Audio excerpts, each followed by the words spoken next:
삼손이 가사에 가서 거기서 한 기생을 보고 그에게로 들어갔더니 가사 사람들에게 삼손이 왔다고 알려지매 그들이 곧 그를 에워싸고 밤새도록 성문에 매복하고 밤새도록 조용히 하며 이르기를 새벽이 되거든 그를 죽이리라 하였더라. 삼손이 밤중까지 누워있다가 그 밤중에 일어나 성문짝들과 두 문설주와 문빗장을 빼어가지고 그것을 모두 어깨에 메고 헤브론앗 산꼭대기로 가니라. 이후에 삼손이 소래 골짜기에 들릴라라 이름하는 여인을 사랑하매 블레셋 사람의 방백들이 그 여인에게로 올라가서 그에게 이르되 삼손을 꾀어서 무엇으로 말미암아 그 큰 힘이 생기는지 그리고 우리가 어떻게 하면 능히 그를 결박하여 굴복하게 할 수 있을는지 알아보라. 그리하면 우리가 각각 은 1,100개씩을 네게 주리라 하니 들릴라가 삼손에게 말하되 청하건대 당신의 큰 힘이 무엇으로 말미암아 생기며 어떻게 하면 능히 당신을 결박하여 굴복하게 할 수 있을는지 내게 말하라 하니 삼손이 그에게 이르되 만일 마르지 아니한 새 활줄 7으로 나를 결박하면 내가 약해져서 다른 사람과 같으리라. 블레셋 사람의 방백들이 마르지 아니한 새 활줄 7을 여인에게로 가져오매 그가 그것으로 삼손을 결박하고 이미 사람을 방 안에 매복시켰으므로 삼손에게 말하되 삼손이여 블레셋 사람들이 당신에게 들이닥쳤느니라 하니 삼손이 그 줄들을 끊기를 불탄 삼시를 끊음같이 하였고 그의 힘의 근원은 알아내지 못함이라.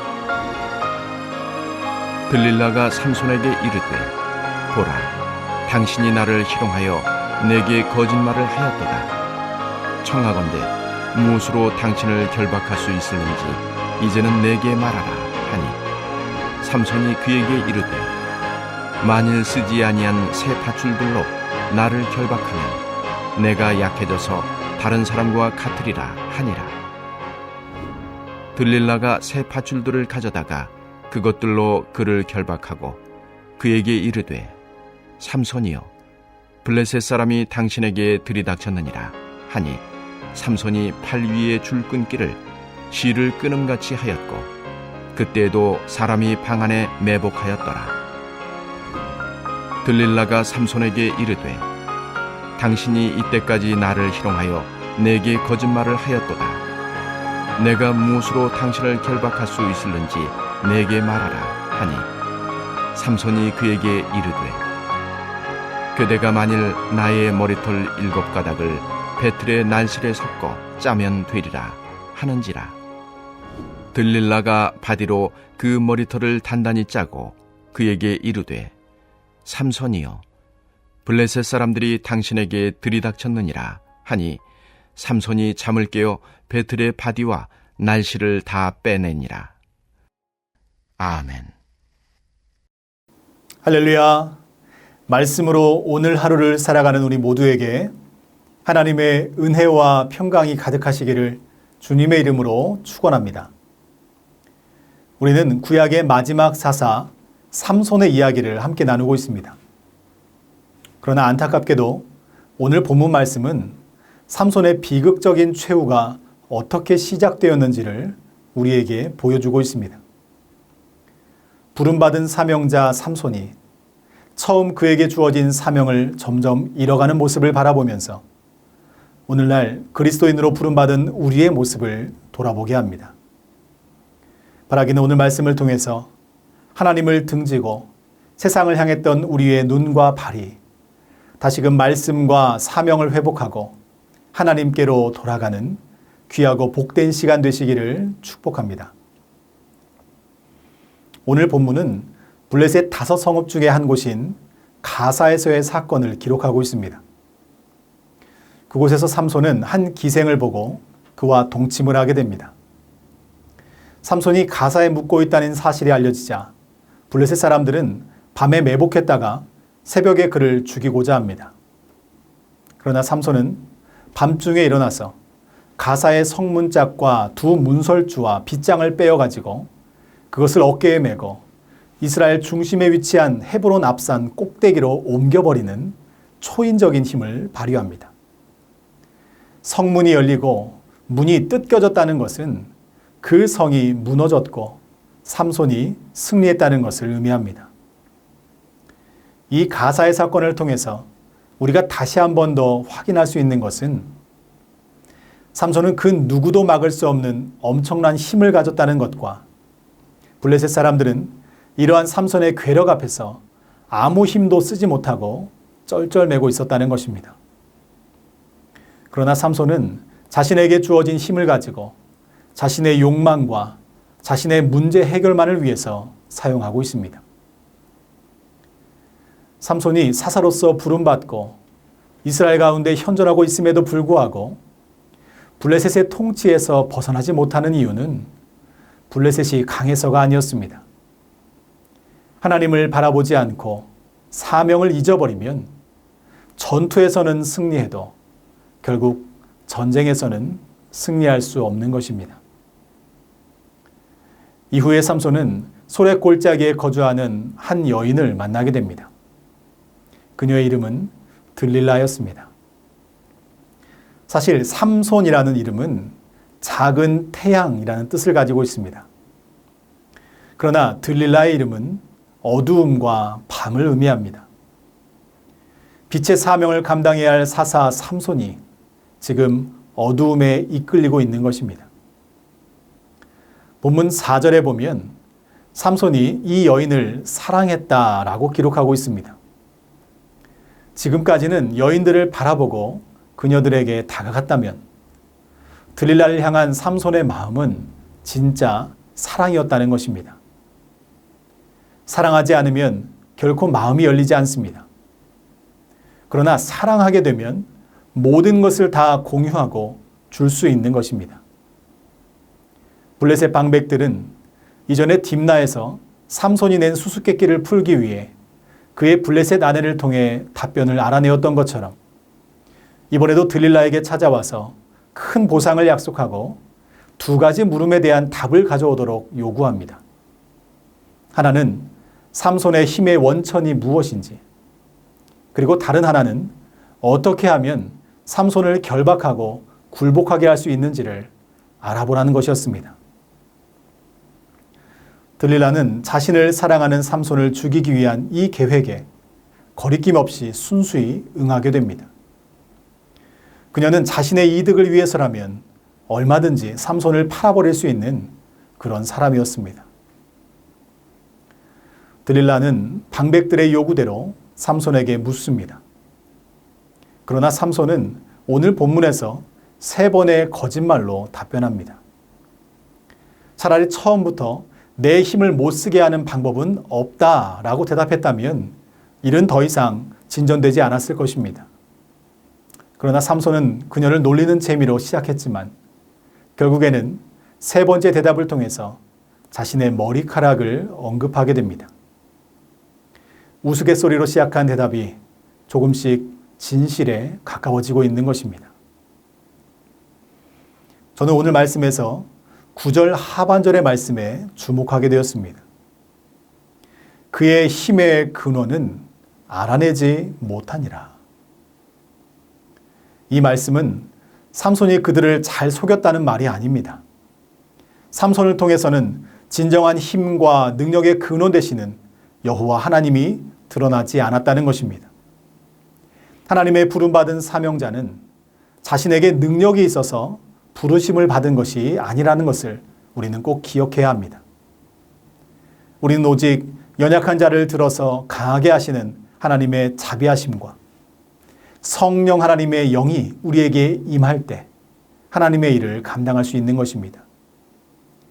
그러나 삼손은 더 이상 이 세상 가운데 하나님의 영광의 빛을 드러내는 사명을 감당하지 못하고 있었던 것입니다. 우리의 삶도 마찬가지입니다. 하나님은 우리 모두에게 각각 다른 은사와 능력을 주셨습니다.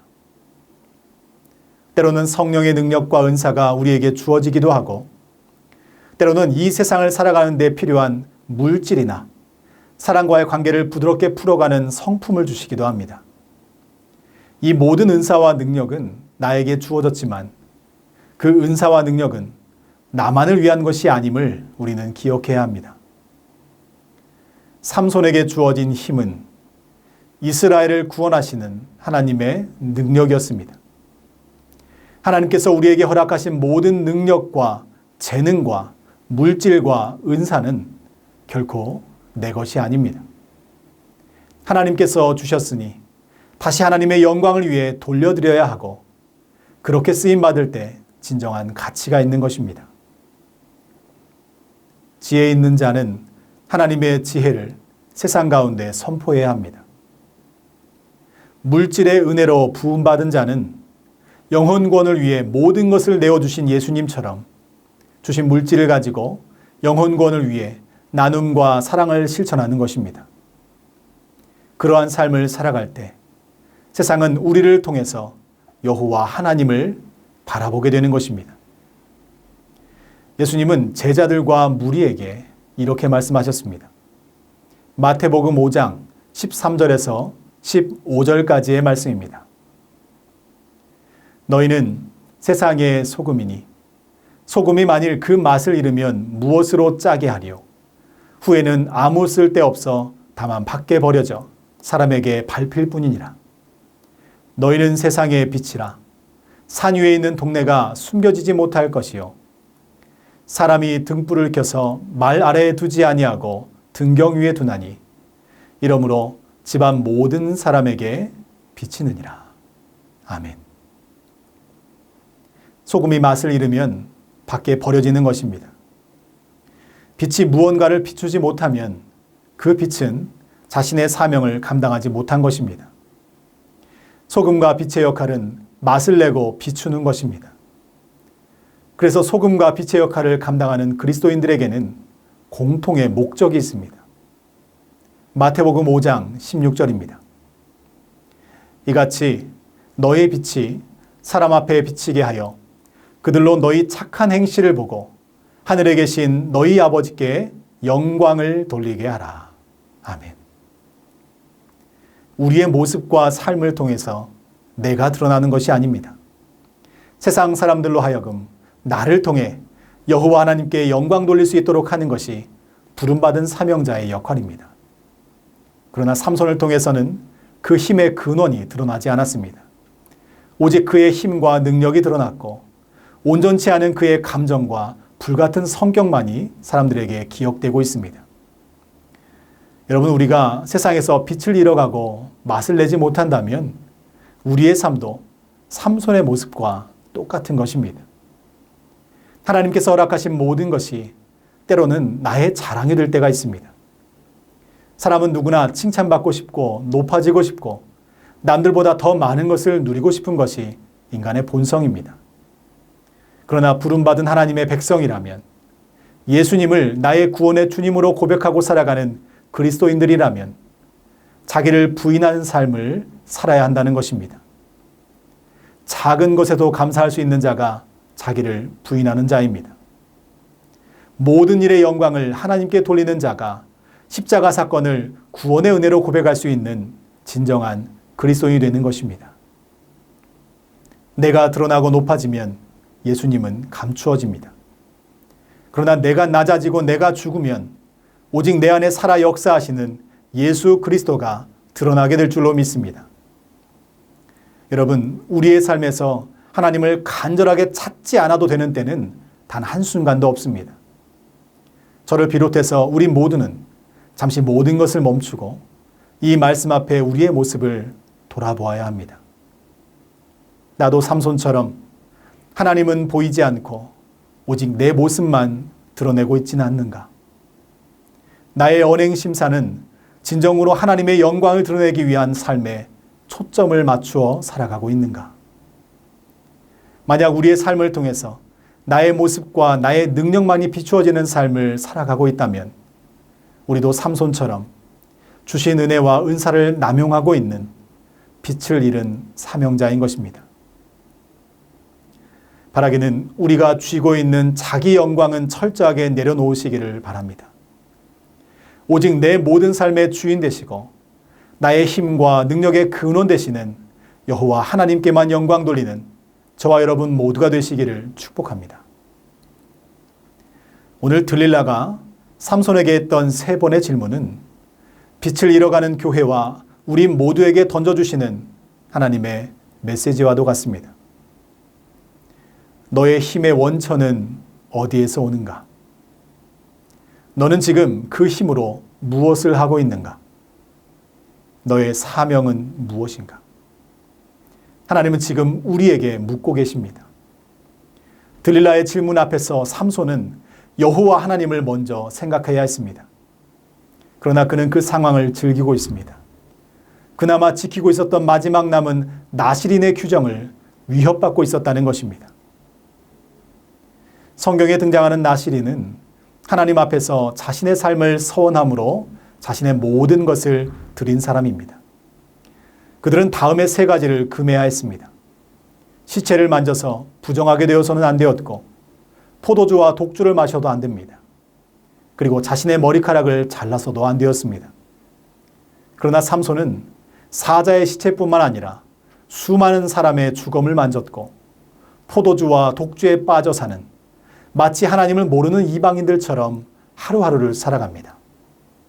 이제 그에게 남은 것은 단 한 가지, 머리카락이었습니다.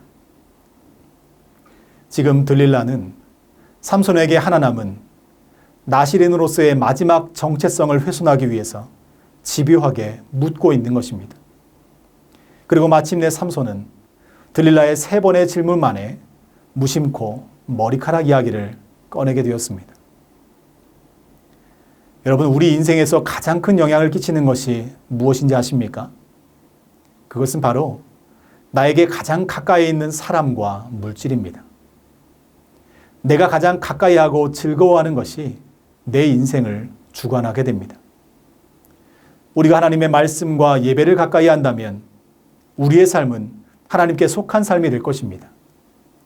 그러나 우리의 삶이 세상 물질과 성공과 핸드폰에 매여 있다면 우리는 세상에 속한 삶을 살아갈 수밖에 없다는 것입니다. 그래서 사도 바울은 데살로니가전서 5장 21절 22절에서 이렇게 이야기합니다. 범사에 헤아려 좋은 것을 취하고 악은 어떤 모양이라도 버리라. 아멘. 여러분, 범사에 우리 인생에 주시는 가장 좋은 것은 오직 하나님 한 분밖에 없음을 믿으시기 바랍니다. 우리를 살아가게 하시는 하나님의 영, 성령을 사모하시기를 축복합니다. 악은 어떠한 모양이라도 버리라고 했습니다. 세상의 유혹이 우리에게 찾아와 넘어지게 할지라도 우리 모두는 요셉처럼 단호하게 그곳을 벗어나시기를 축복합니다. 하나님의 꿈은 저절로 이루어지는 것이 아닙니다. 하나님의 꿈을 꾸는 사람이 있어야 하고 하나님의 꿈과 비전을 이루기 위해서 몸부림치면서 말씀과 기도로 하루를 살아가는 저와 여러분을 통해서 이루어 가심을 믿습니다. 우리 모두는 세상 유혹과 풍랑 속에서도 하나님의 꿈을 이루어드리는 믿음의 자녀들이 다 되시기를 주님의 이름으로 축원합니다. 오늘 말씀을 정리하겠습니다. 우리는 세상의 조류에 따라 그리스도의 빛을 잃어가는 사람이 되지 마시고 하나님의 영광의 빛을 드러내는 하나님의 도구가 되시기를 축복합니다. 우리의 사명이 다하는 그날까지 우리는 어둠 속에서도 깨어 있어야 합니다. 항상 주 안에서 기뻐하고 쉬지 말고 기도하고 범사에 감사해야 합니다. 그래야 우리의 모습을 통해서 여호와 하나님께서 영광 받으실 줄로 믿습니다. 또한 우리는 사단의 유혹에 넘어지지 말아야 합니다.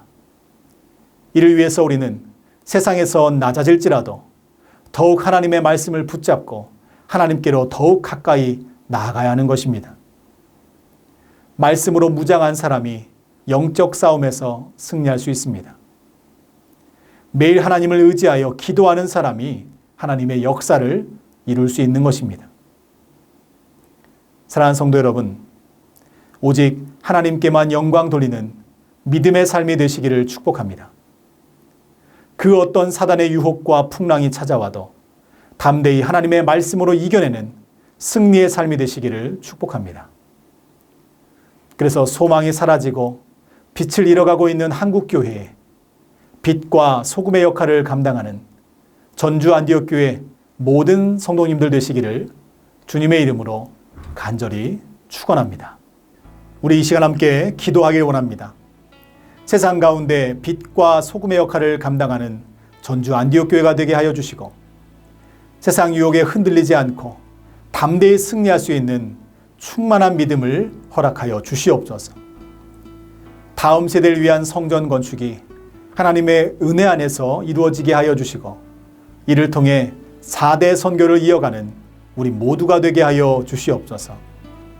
코로나 확진 판정을 받고 질병과 싸우시는 모든 선교사님들에게 치료의 광선을 발하여 주시고 농어촌 교회, 미자립 교회 목사님들을 코로나로부터 지켜주셔서 하나님께 영광 돌리며 귀한 사명 끝까지 이루실 수 있도록 인도하여 주시옵소서.